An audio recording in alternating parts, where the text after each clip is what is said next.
এরকম YouTube banner বানানো কারো কাছে হাতের ময়লা এবং কারো কাছে পাহাড় সমতুল্য। আজকে আপনাদেরকে একদম সহজ পদ্ধতি দেখাতে চলেছি। এই ভিডিওটি দেখার পরে আজকে থেকে আপনারও এরকম ব্যানার বানানো হাতের ময়লা মনে হবে। সো বন্ধুরা, ভিডিওটি লাস্ট পর্যন্ত কন্টিনিউ করতে থাকুন আর চ্যানেলে নতুন হয়ে থাকলে চ্যানেলটিকে সাবস্ক্রাইব করে নিন। সো বন্ধুরা, এখানে আমি একটা অ্যাপ্লিকেশন ইউজ করতেছি, ইমেজ সার্চ ম্যান। এই অ্যাপ্লিকেশনটাকে আপনারা প্লে স্টোর থেকে ইনস্টল করে নেবেন। ইনস্টল করার পরে এখানে আপনারা সার্চ করবেন ইউটিউব ব্যানার টেমপ্লেট। এটা সার্চ করার পরে এখানে আপনার সামনে অনেক ইউটিউব টেমপ্লেট চলে আসবে।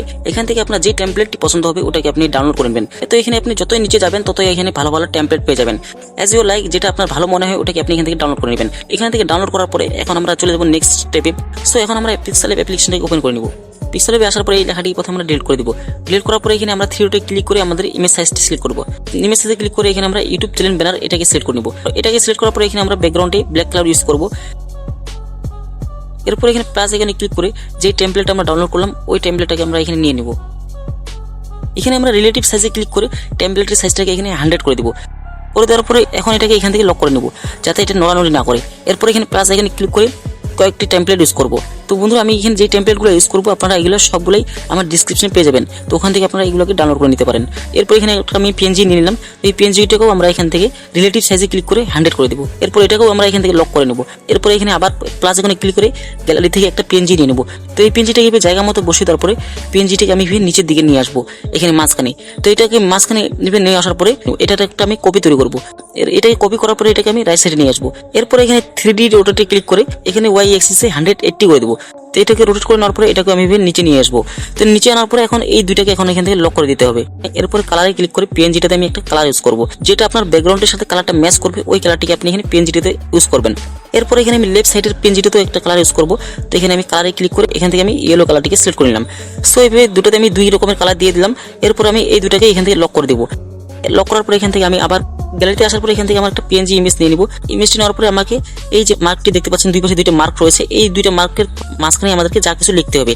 তো এখানে আমি এই মার্কটার পাশেই আমি আমার এখানে পিএনজি ইমেজটা দিয়ে দিলাম। তো এটাকেও আমি এখন এখানে ঠিক এইবার নিচে নিয়ে আসবো যেন আমার ইমেজটা পিছনে থাকে। সো এখান থেকে এখন আমার ইমেজটাকে লক করে দেবো। এখন আবার এখানে গ্যালারিতে আসবো।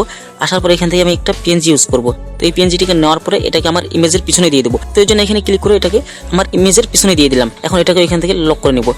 এরপরে আবার পুনরায় গ্যালারিতে আসবো, এখান থেকে একটা ইউটিউবের লোগো নেব। তো লোগোটাকে এবার ঠিক জায়গা মতো এখানে বসিয়ে দেবো। এরপর এখানে টেক্সটে ক্লিক করে আমার চ্যানেলের নামটি লিখবো। চ্যানেলের নামটা লেখার পরে এখানে ঠিক জায়গা মতো বসিয়ে দেবো। এরপরে এখানে লেখাটাতে ফন্ট ইউজ করবে যাতে আমার লেখার স্টাইলটা দেখতে ভালো লাগে। তো এখানে আমি ফন্টে ক্লিক করে টেক্সটিতে একটা ফন্ট ইউজ করে নিলাম। তো এখন এখান থেকে চলে যাবো হচ্ছে কালারে। এখানে কালারে ক্লিক করে নিচে এখানে গ্রেডিয়েন্টে ক্লিক করবো। তো এরপরে এখানে আমি হোয়াইট কালারটিকে সিলেক্ট করে নেবো। এরপর এখানে শ্যাডোতে ক্লিক করে লেখাটিতে একটা শ্যাডো ইউজ করে নেবো। এখানে আমি ব্ল্যাক শ্যাডোটিকে নিয়ে নিলাম। এরপর এখানে টেক্সটে ক্লিক করে কয়টা কিওয়ার্ড লিখবো, আমি কি রিলেটেড ভিডিও বানাই এই রিলেটেড নিয়ে আমাকে কয়টা এখানে কিওয়ার্ড বসাতে হবে। তো এখানে আমি লিখে দিচ্ছি ইউটিউব টিপস। এটা তো আমি এখন ফন্ট ইউজ করে নেবো। ফন্টটি নেওয়ার পরে এই লেখাটি এইভাবে জায়গা মতো বসিয়ে দিব।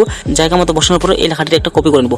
কপি করার পরে লেখাটিকে এইভাবে নিচে নিয়ে আসবো। এখন এখানে এডিটে ক্লিক করে লেখাটিকে এডিট করে নেবো। সো এখন আমি এখানে আরেকটা কিওয়ার্ড ইউজ করবো, রিভিউ কিওয়ার্ডটা দেওয়ার পরে এটাকেও এখন আমি কপি করে নেবো। তারপরে এখানে নিচে নিয়ে আসার পরে এখন আমি এটাকে এডিট করে নিয়ে এখানে লিখবো আনবক্সিং। তো এখানে আমি 3টা এইভাবে কিওয়ার্ড বসিয়ে দিলাম। তো আমি এখানে চাচ্ছি কিওয়ার্ডের সামনে যেন কিছু একটা থাকে যাতে আমার কিওয়ার্ডগুলো চোখে পড়ে। তো আমি এখান থেকে এরকম হ্যান্ড ইমোজি নিয়ে নিলাম। তো এই 3টা কিওয়ার্ডে আমি এই হ্যান্ড ইমোজিটা নিয়ে নেব। এখন আমি এই লেখাগুলোকে এখান থেকে লক করে নেব। সো এখন আপনি যদি এখানে অন্য সোশ্যাল মিডিয়ার লোগো ইউজ করতে চান, যেরকম ইনস্টাগ্রাম, ফেসবুক, তো ওইগুলো আপনি এখানে অ্যাড করতে পারেন। এবং এখানে আপনি যদি অন্য কিছু লিখতে চান, যেরকম সাবস্ক্রাইব করার কথা বা আপনার কোনো অন্য সোশ্যাল মিডিয়ার নাম এখানে আপনি লিখতে পারেন। তো আপনার যদি কোনো কিছু অ্যাড করা থাকে তাহলে আপনি এখানে অ্যাড করে নেবেন। এরপরে উপরে এখানে ক্লিক করে সেভ অ্যাজ ইমেজে ক্লিক করে এখান থেকে আপনি আলট্রাতে সিলেক্ট করে নেবেন। তারপর এখানে সেভ টু গ্যালারিতে ক্লিক করে এটাকে গ্যালারিতে সেভ করে নেবেন। তারপরে আপনার ইউটিউব চ্যানেলে গিয়ে আপনার ব্যানারে এটাকে সিলেক্ট করে নেবেন। তো বন্ধুরা, এই প্রসেসটা আপনাদের কাছে কেমন লাগলো অবশ্যই কমেন্ট করে জানাবেন। আর চ্যানেলে নতুন হয়ে থাকলে চ্যানেলটিকে সাবস্ক্রাইব করে নেবেন।